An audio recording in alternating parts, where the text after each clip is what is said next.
Subscribe Indian News Analysis channel and press the bell icon for the latest defense updates. और आज का हमारा ये वीडियो काफ़ी खास है क्योंकि हम इस वीडियो में 3 इंपॉर्टेंट टॉपिक्स पे बात करेंगे। पहली तो एक ब्रेकिंग न्यूज़ है जो कि हिंदुस्तान एरोनॉटिक्स लिमिटेड और अर्जेंटीना को लेकर के आ रही है। हमने हाल ही में देखा था कि हिंदुस्तान एरोनॉटिक्स लिमिटेड का एक डेलीगेशन अर्जेंटीना पहुंचा था, जहां पर उन्होंने अर्जेंटीना के वायुसेना प्रमुख और दूसरे जो आला अधिकारी हैं उनसे बातचीत करी थी। और अगर आप उस फोटो को गौर से देखें तो आपको उसमें लाइट कॉम्बैट एयरक्राफ्ट तेजस का एक मॉडल भी दिखाई पड़ेगा, जिसके बाद ये कयास लगाए गए थे कि हिंदुस्तान एरोनॉटिक्स लिमिटेड ने अपना एक जो डिटेल ऑफर है वो अर्जेंटीना के सामने रखा है। और उसके अगले ही दिन एक अपडेट सामने आती है जहां पर हमें ये पता चलता है कि लाइट कॉम्बैट एयरक्राफ्ट तेजस के अलावा भी अर्जेंटीना का जो इंटरेस्ट है वो भारत की light utility helicopter, advance light helicopter और लाइट कॉम्बैट हेलीकॉप्टर पर टिका हुआ है। लेकिन क्योंकि पेरिस एयर शो इस समय चल रहा है तो इस दौरान एक बहुत बड़ी अपडेट सामने आ रही है जहां पर बताया जा रहा है कि हिंदुस्तान एरोनॉटिक्स लिमिटेड और अर्जेंटीना के बीच में एक मेमोरेंडम ऑफ अंडरस्टैंडिंग साइन करी गई है। ये memorandum of understanding Hindustan aeronautics limited जो कि भारत की संस्था है और अर्जेंटीना की संस्था जिसका नाम फैब्रिका डी एवियंस है उनके बीच में साइन करी गई है। और माना जा रहा है कि इस मेमोरेंडम ऑफ अंडरस्टैंडिंग का उद्देश्य होगा दोनों देशों के बीच में आपसी सहयोग को बढ़ाना। वहीं यहाँ पर ऐसी पॉसिबिलिटीज़ को भी एक्सप्लोर किया जा रहा है जहाँ पर हिंदुस्तान एरोनॉटिक्स लिमिटेड एक एमआरओ सपोर्ट को इस्टेब्लिश करेगा, जो कि हिंदुस्तान एरोनॉटिक्स लिमिटेड के द्वारा सप्लाई किए गए जो प्लेटफॉर्म्स हैं उनकी सर्विस और दूसरी चीज़ों की जिम्मेदारी निभाएगा। यानी अनुमान ये लगाया जा रहा है कि शायद हमें अब कोई एक बड़ी डील देखने को मिल सकती है। लेकिन अभी जिस समय हम ये न्यूज़ रिकॉर्ड कर रहे हैं इस समय कोई भी हम स्पष्ट टिप्पणी नहीं कर सकते कि डील किस चीज़ की होगी। लेकिन डिफेंस एक्सपर्ट्स इस समय ये मान रहे हैं कि ये कोई नॉर्मल एमओयू साइन नहीं करी गई है, बल्कि इसके अपने कुछ उद्देश्य हैं और इसके पॉजिटिव रिजल्ट्स हमें आने वाले निकट भविष्य में देखने को मिलेंगे। क्योंकि हाल ही में अभी कल की ही बात है, सीबी अनंत कृष्णन सर ने एएनआई से बात करते हुए कहा था पेरिस एयर शो के दौरान कि अर्जेंटीना, इजिप्ट और फिलीपींस समेत कई और देश हैं जिनके साथ एडवांस लेवल की वार्ता हो रही है। और उन्होंने स्पष्ट शब्दों में ये कहा था कि बहुत जल्दी हमें एक जो एक्चुअल डील है फाइटर एयरक्राफ्ट की या फिर उनके दूसरे प्लेटफॉर्म्स की वो मिलने वाली है। और उसके अगले ही दिन हिंदुस्तान एरोनॉटिक्स लिमिटेड और अर्जेंटीना के बीच में ये जो एमओयू साइन हुई है ये कहीं ना कहीं उसी तरफ इशारा है कि शायद हमें कोई अच्छी अपडेट अब मिलने वाली है। अब आइए बात करते हैं इस वीडियो के दूसरे पॉइंट के ऊपर। कल की डिफेंस न्यूज़ की वीडियो में हमने आपको बताया था कि भारत के द्वारा इस समय जो स्वदेशी प्लेटफॉर्म है जिनमें लाइट कॉम्बैट एयरक्राफ्ट तेजस हो गया, तेजस मार्क 2 हो गया, एमका हो गया, इनमें अधिक से अधिक स्वदेशी कंपोनेंट्स का इस्तेमाल करे जाने की बात कही गई है और उसके लिए बाकायदा जो तैयारियां हैं वो युद्ध स्तर पे आगे बढ़ रही हैं। हालांकि अच्छी खबर ये है कि डीआरडीओ के द्वारा 23 जून को एक मीटिंग ऑर्गेनाइज करी जानी है जहां पर वो स्मॉल, माइक्रो और मीडियम एंटरप्राइजेस के साथ कुछ अहम मुद्दों पर बातचीत करेंगे, जिसमें से सबसे इम्पॉर्टेंट होगा हमारे स्वदेशी फाइटर जेट के लिए air to air refuelling probe का निर्माण स्वदेशी तौर पर करना। क्योंकि हम सब अच्छे से जानते हैं कि अर्जेंटीना का केस हो, मलेशिया का केस हो, उसमें जो हमारे स्वदेशी उपकरणों की अनुपस्थिति थी वो एक अहम भूमिका निभाई है तेजस को पीछे लाने में। क्योंकि हम अर्जेंटीना के केस की बात करें तो अर्जेंटीना ने स्पष्ट तौर पर यह कहा था कि भारत के लाइट कॉम्बैट एयरक्राफ्ट जिसको वो कंसीडर कर रहे हैं उसमें कोई भी ब्रिटिश ओरिजिन का कंपोनेंट नहीं होना चाहिए। और हम सब अच्छे से जानते हैं कि तेजस में जो प्रोब है वो ब्रिटिश ओरिजिन का है, जो इजेक्शन सीट है वो भी मार्टिन बेकर के द्वारा बनाई जाती है।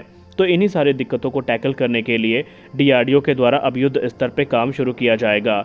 अब अगर हम बात करें एडवांस मीडियम कॉम्बैट एयरक्राफ्ट की तो एडवांस मीडियम कॉम्बैट एयरक्राफ्ट को लेकर के हम सब जानते हैं कि उसमें एक रिट्रैक्टेबल रिफ्यूलिंग प्रोब का इस्तेमाल किया जाना है, जो कि एयरक्राफ्ट के फ्रंट फ्यूजलाज में प्लेस किया जाएगा। गौर करने वाली बात एक ये है कि ये स्टेशन 2 या स्टेशन 3 के बीच में प्लेस किया जाएगा।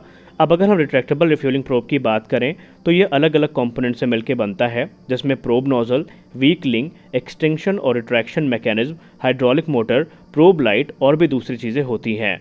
तो इन सारी चीज़ों को अब स्वदेशी तौर पर विकसित करना है ताकि इनका इस्तेमाल हमारे स्वदेशी फाइटर जेट में किया जा सके। और इसके लिए बाकायदा जो स्टडी है वो शुरू कर दी गई है और इस समय ऐसे पोटेंशियल पार्टनर्स की तलाश की जा रही है जो डीआरडीओ के इस काम में डीआरडीओ की मदद कर सके। और हमने पहले भी यही कहा है आपको कि आने वाले समय में लाइट कॉम्बैट एयरक्राफ्ट तेजस का जो मार्क 1 वेरिएंट है, मार्क 1A वेरिएंट है और तेजस मार्क 2 एयरक्राफ्ट है, इसमें तकरीबन 95% जो कंपोनेंट होंगे ये हमें स्वदेशी देखने को मिलेंगे।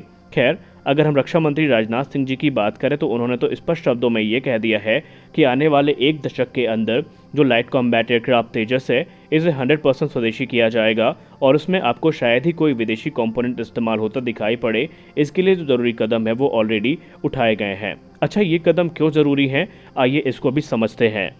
क्योंकि इंडियन एयरफोर्स का जो प्लान है वो ये है कि वर्ष 2040 तक भारतीय वायुसेना की फ्लीट में तकरीबन 50% जो एयरक्राफ्ट होंगे वो इंडिजिनस होंगे।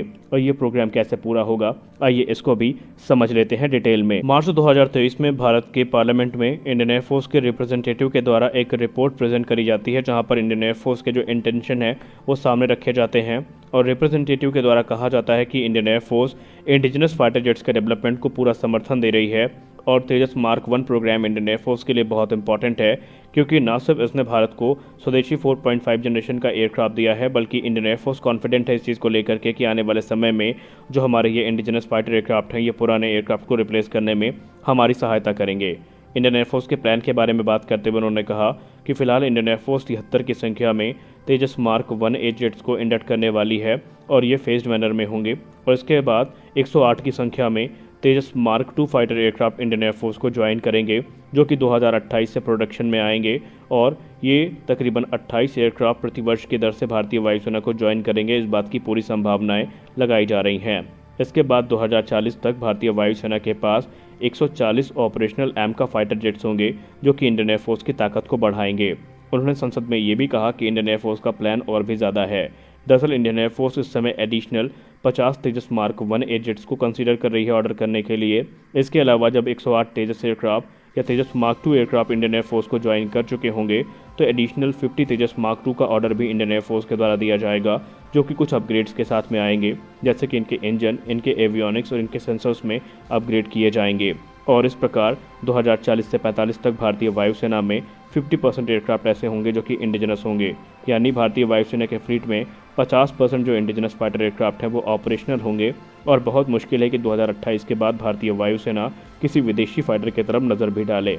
एमका 2 पे बात करते हुए उन्होंने कहा था कि 2033 से 2035 तक एमका मार्क 2 का जो प्रोडक्शन है वो भी शुरू हो जाएगा और माना जा रहा है कि इनिशियली तकरीबन 20 से जो 30 यूनिट्स हैं वो इंडियन एयरफोर्स को डिलीवर करी जाएंगी और कुछ वर्षों में भारतीय वायुसेना के पास 100 यूनिट्स भी पहुंच जाएंगी। तो इस प्रकार भारतीय वायुसेना की जो प्रतिबद्धता है वो इंडिजिनस फाइटर एयरक्राफ्ट को लेकर के काफ़ी ज़्यादा है और इंडियन एयरफोर्स ये बात अच्छे से समझती है कि उनकी रिक्वायरमेंट जो है वो इंडिजिनस फाइटर्स ही पूरा कर सकते हैं। इसके अलावा रिपोर्ट में ये भी कहा गया था कि 2035 से 40 के बीच में इंडियन एयरफोर्स अपने 6th generation fighter aircraft programme को वास्तविकता का रूप देना शुरू करेगी, क्योंकि उसमें जो टेक्नोलॉजीज़ हैं वो अधिकतर 5th जन फाइटर से ही बोरो करी जाएंगी। इसलिए जो 6th जनरेशन डेवलपमेंट प्रोग्राम है इसको भी इनिशिएट किया जाएगा। और कल की ही रिपोर्ट में हमको पता चला था कि एमका के डिज़ाइन और दूसरे प्रोटोटाइप डेवलपमेंट के बाद जो 6th जन फाइटर्स हैं उस पर काम शुरू किया जाएगा। 6th जन फाइटर्स की कैपेबिलिटी के बारे में हमने आपको ऑलरेडी बताया हुआ है अलग अलग वीडियोस में, तो अभी हम उस पर चर्चा नहीं करेंगे। लेकिन यहाँ पे जो सबसे प्रमुख प्रोजेक्ट है जिस पे काफ़ी लंबे समय से डिस्कशन चल रहा है, चर्चाएं चल रही हैं, वो है MRFA, जिसके अंतर्गत 114 फाइटर एयरक्राफ्ट खरीदे जाने हैं। और हाल ही में इंडियन एयरफोर्स के सीनियर अधिकारियों ने ये बताया था कि बहुत जल्दी इसको लेकर के जो मंजूरी है वो प्राप्त कर ली जाएगी और रिक्वेस्ट फॉर प्रपोजल इशू किया जाएगा और उसके बाद जो एयरक्राफ्ट हैं वो सेलेक्ट किए जाएंगे। एक अनुमान ये कहता है कि अगर 2025 तक भी ये प्रोजेक्ट फाइनलाइज किया जाता है तो भारतीय वायुसेना को जो पहला एयरक्राफ्ट है ये 2028 से 29 के बीच में ही मिलेगा MRFA प्रोग्राम के अंतर्गत। और ये वो टाइम होगा जब ऑलरेडी भारतीय वायुसेना को तेजस मार्क 2 मिलने शुरू हो जाएंगे।